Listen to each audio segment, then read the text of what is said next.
tugahi sa imong paghukom ahang hari,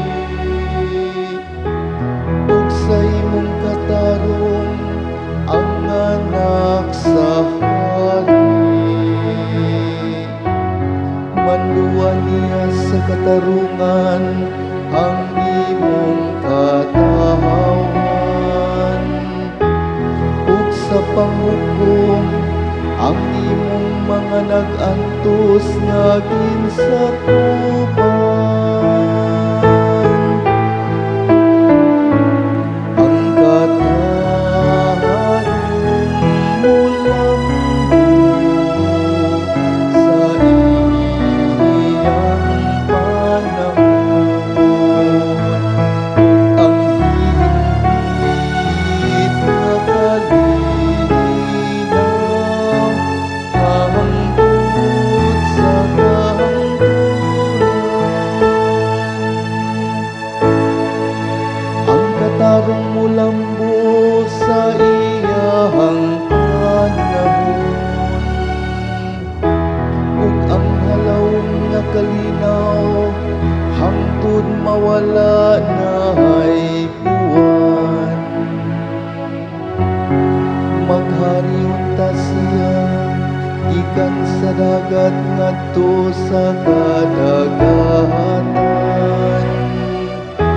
ug gikan sa suba ngadto sa kinatumyan sa kayutaan.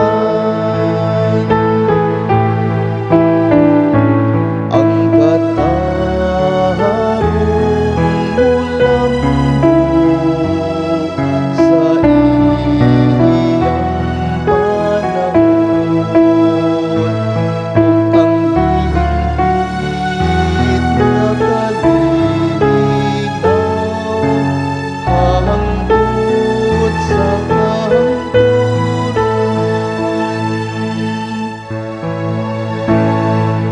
Luwason niyang kabus sa iyang pagsambit,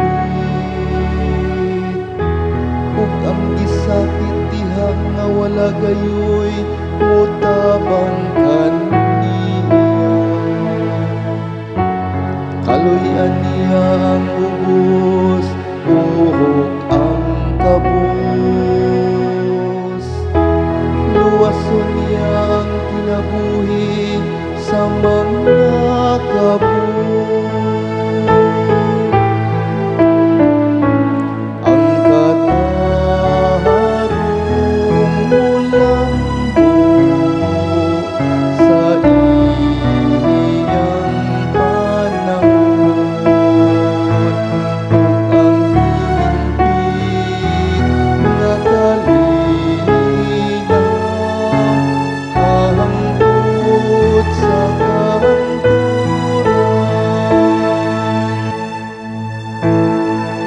Daygon sa gihapon ang iyang ngalan,